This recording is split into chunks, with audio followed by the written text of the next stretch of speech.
ఈరోజు ఒకటే గుర్తుపెట్టుకోండి,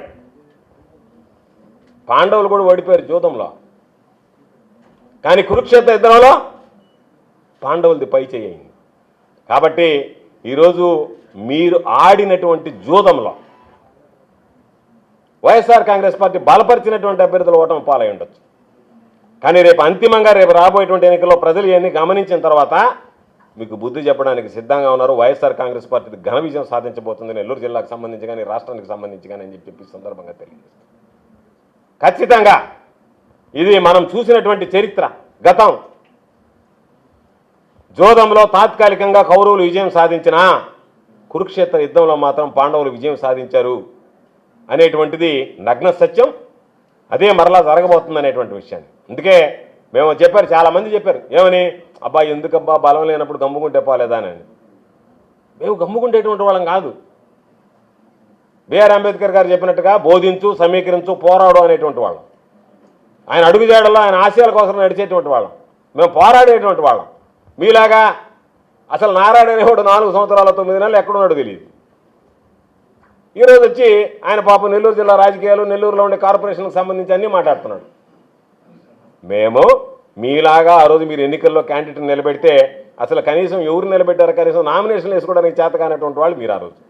ఈరోజు మేము మాకున్నటువంటి వాళ్ళని నిలబెట్టుకున్నాం. చంద్రశేఖర్ రెడ్డి ఏమి, విజయ్ కుమార్ రెడ్డి గారు అయితేమి, వీళ్ళందరి నుంచి బుచ్చిరెడ్డిపాలెంకి సంబంధించి ప్రసన్న అయితేమి మేము పోరాడేటువంటి వాళ్ళం. ప్రజల ముందు మిమ్మల్ని ద్రోహులుగా నిలబెట్టాలని ఆలోచన చేసేటువంటి వాళ్ళం. ఈ సమాజం మిమ్మల్ని ద్రోహులు, మేము వీళ్ళకి ఓట్లు వేస్తే వీళ్ళు ఈ పార్టీని వదిలిపోయి వీళ్ళు దానికోసం స్వార్థ ప్రయోజనాల కోసం పార్టీని ఫిరాయించి వెళ్ళిపోయారు, మా భావాలకు భిన్నంగా పనిచేశారు. మేము ఓటు వేసింది తెలుగుదేశంకి కాదు, చంద్రబాబు నాయుడు కాదు, మేము ఓటు వేసింది జగన్మోహన్ రెడ్డి గారికి, వైఎస్ఆర్ కాంగ్రెస్ పార్టీకి, ఫ్యాన్ గుర్తుకి.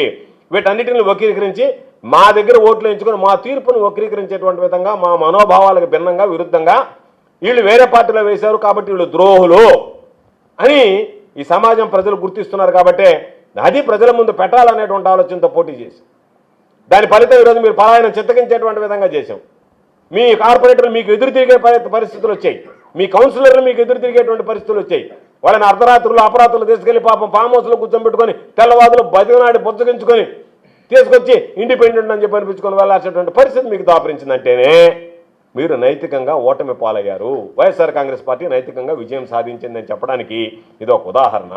కాబట్టి మీరు పాపం ఏదో చెప్పినట్టుగా మిమ్మల్ని చూస్తే నాకేమనిపిస్తుందంటే పాపం బాగా సంపాదించుకున్నాడు ముందు స్వీట్లు పెడితే వాడు షుగర్ వేస్తో తినలేనట్టుగా మీరు పాపం అందరినీ తీసుకుపోయి ఆ సంపాదించినటువంటి దాన్ని అనుభవించలేకుండా పోయారని నాకు బాధేసింది. మీకు ఎట్ట ఉందో తెలియదు, పాపం మీకు నిద్ర పట్టి ఉండదు.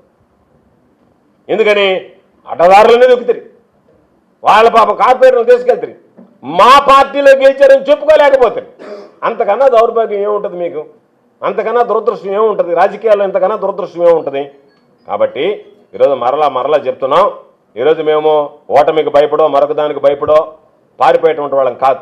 అందుకని నిన్న బుచ్చి వెళ్ళినప్పుడు చెప్పాం, మాకు సంబంధించినటువంటి కౌన్సిలర్లు ఎవరైతే మాతో నిలబడ్డారో, మాకు సంబంధించి ఓటమి పాలవుతామని చెప్పి ఎవరైతే పోటీ చేశారో వాళ్ళకి చెప్పాం, పార్టీ రేపు అధికారంలోకి వస్తుంది. అధికారంలోకి వచ్చిన తర్వాత ఈరోజు ఎవరైతే నీతిగా నిజాయితీగా వైఎస్ఆర్ కాంగ్రెస్ పార్టీకి నిలబడ్డారో ఆ కౌన్సిలర్లు కానీ ఓటమి పాలవుతామని చెప్పని దానికి కూడా లెక్క చేయకుండా నిలబడ్డటువంటి కౌన్సిలర్లు కానీ గౌరవప్రదమైనటువంటి స్థానాన్ని అందిస్తాం రాబోయేటువంటి రోజుల్లో అని చెప్పడం జరిగింది. అదేవిధంగా నెల్లూరుకి సంబంధించి గెలుస్తామా వాడతామనేటువంటిది కాకుండా పార్టీ తీసుకున్నటువంటి నిర్ణయానికి కట్టుబడి ఈరోజు కార్పొరేటర్లు అందరూ మేము సూచించినటువంటి పార్టీ అధిష్టానం జగన్మోహన్ రెడ్డి గారు సూచించినటువంటి అభ్యర్థి కరీముల్లా భాయ్ అండగా నిలిచారు. ఓడిపోతామా, ఓడిపోయేదానికి పోటీ చేయడం అనేటువంటి ఆలోచన చేయకుండా కరీముల్లా భాయ్ పోటీలో నిలబడ్డాడు.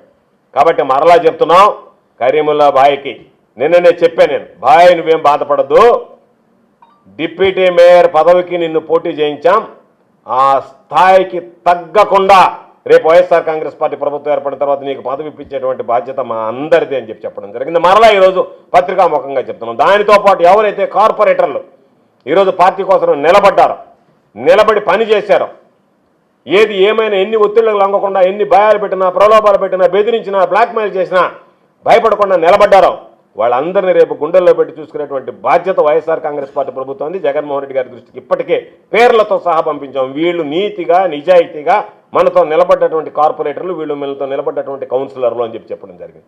కాబట్టి వీళ్ళందరికీ కూడా గౌరవప్రదమైనటువంటి సముచితమైనటువంటి స్థానాన్ని ఇవ్వడానికి తప్పనిసరిగా ఇస్తాం, ప్రయత్నించడం అది ఇచ్చి తీరుతాం అనేటువంటిది ఈ సందర్భంగా తెలియజేస్తూ ఈరోజు చూస్తే